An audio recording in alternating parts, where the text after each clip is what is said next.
key highlights of the study we have performed is there has been a 63% increase in app usage and a 20% increase in smartphone broadband usage.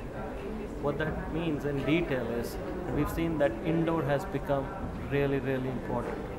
66% of data consumed on mobile broadband is indoor, and we've also seen that that customers are using a smartphone for approximately 3 hours 18 minutes every day.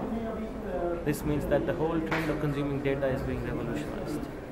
The other important point that the study covers is that about 44% of the users don't actually get sufficient mobile broadband coverage, and that 76% of the mobile broadband users are willing to pay a premium if they do get that consistent service that they're looking for.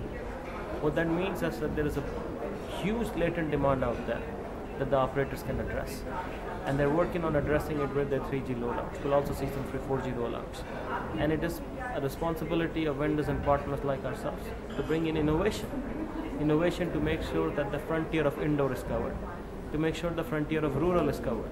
And so what Ericsson is doing, that we're bringing out innovation in terms of one network across different technologies, multi-standard. We're bringing in innovation which is what we call a SI. This is innovation to really look at reducing the operational cost of the network and really taking it to the rural part of the country.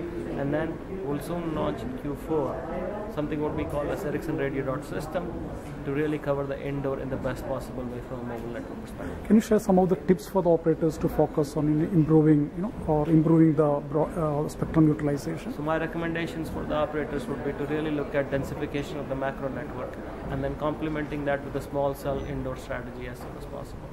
You also spoke about, most of the operators are spending heavily in 3G network, but as a consumer, they are not experiencing the best, quality.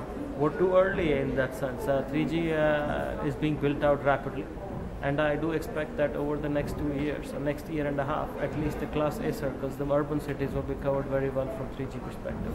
It's in the process, and operators are in the process of building out 3G. I expect over 18 and 24 months, most of the urban cities in India will have very good 3G coverage. Okay. What is your opinion on, there is a 3G build out happening, and sometime maybe next year, the 4G will also take shape.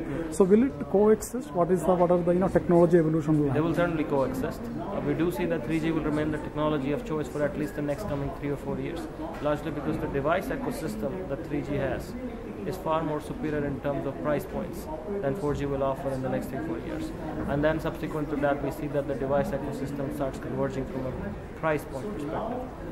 And then we'll see them both coexist for some more time. Last question. Have you seen a lot of 3G adoption by the enterprises in India? Absolutely. Enterprises are definitely looking at 3G to email is one of the biggest, corporate email is one of the biggest applications on 3G right now.